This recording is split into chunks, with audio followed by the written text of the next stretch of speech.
Hello everyone, welcome back to the channel. Ukraine's rise in aerial power has become one of the most unexpected and impactful elements of the ongoing war with Russia. What began as a desperate defense against overwhelming odds has turned into a masterclass in modern air warfare. Ukraine has managed to convert a limited and outdated air force into a powerful, hybrid aerial threat that is now putting intense pressure on Russian military infrastructure, tactics, and morale. This transformation is reshaping the dynamics of the battlefield and challenging the very foundation of Russian air superiority. On the surface, Ukraine's aerial fleet doesn't look like a match for Russia's.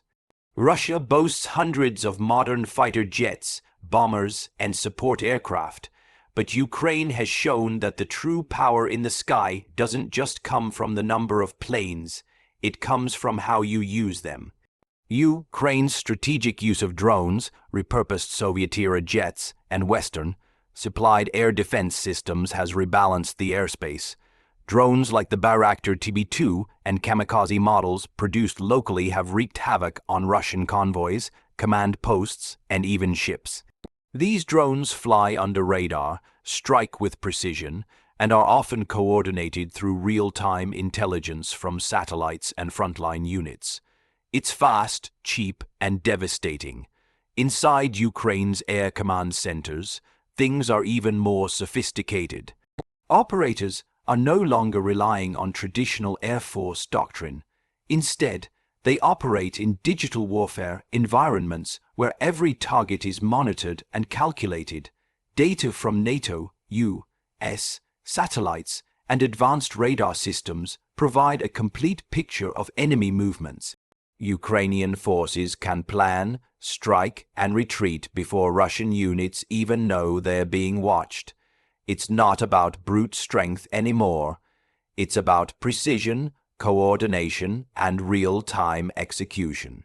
Ukrainian pilots flying modernized Mi-29s and Su-27s now operate with NATO standard upgrades. New radars, better avionics, and integration with Western missiles give them a fighting chance against Russia's more advanced but poorly coordinated aircraft. In many cases, Ukraine's jets don't even need to get close to engage. Air-to-air missiles can be launched beyond visual range, often with targeting information fed from ground stations or AWACS support from NATO-aligned airspace. It's a networked approach to air combat that Russia struggles to counter. The performance of Ukraine's air defense systems has been equally impressive. With a mixture of old Soviet S-300 systems and newly deployed Western platforms like NASAMS, Iris-T, and Patriot batteries, Ukraine has constructed one of the most effective multi-layered air defense networks in the world. These systems protect key infrastructure, cities, and troop formations from constant missile and drone attacks. They are mobile, flexible, and increasingly lethal. Russian aircraft must now think twice before entering contested zones, often staying far from the front lines to avoid being shot down. Ukraine's defenders have turned the very airspace over their heads into a death trap for attackers. Safety has become a priority in Ukrainian strategy. Every launch, every strike is calculated to reduce collateral damage and preserve civilian life. Unlike Russia's indiscriminate bombing campaigns, Ukraine's use of precision-guided munitions often launched from drones or fast jets focuses on high-value military targets. Civilian evacuation routes, schools, hospitals, and shelters are often protected by mobile air defense units. This focus on safety isn't just humanitarian, it's strategic. It builds trust among the population, sustains morale, and shows the world that Ukraine is fighting not just to survive, but to protect its people. What truly sets Ukraine's aerial strategy apart is its adaptability. This is a country that has learned to innovate under pressure. With limited resources, Ukraine has built drone manufacturing lines, integrated AI-powered reconnaissance systems, and even modified civilian tech for military use. Smartphones have become tools of war. Apps help spot enemy movements, deliver targeting data, and synchronize units across different sectors. Drone pilots operate from hidden locations, sending machines into occupied territory with deadly effect. These innovations are redefining what it means to control the skies.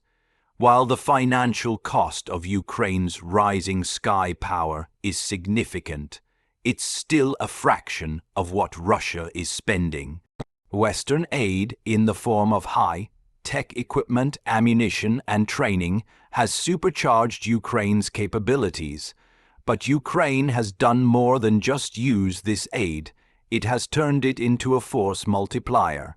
Every downed Russian jet, every intercepted missile, and every successful drone strike adds weight to Ukraine's strategy.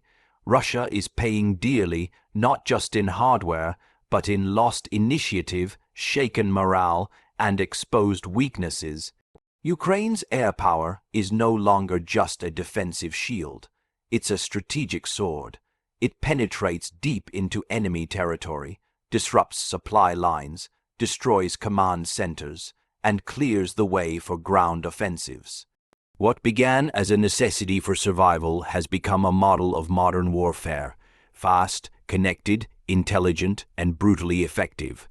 Russia, once confident in its dominance of the skies, now faces an opponent it cannot predict or suppress. Ukraine is not just fighting back, it is taking control of the sky, and in doing so, it's breaking the back of a military giant.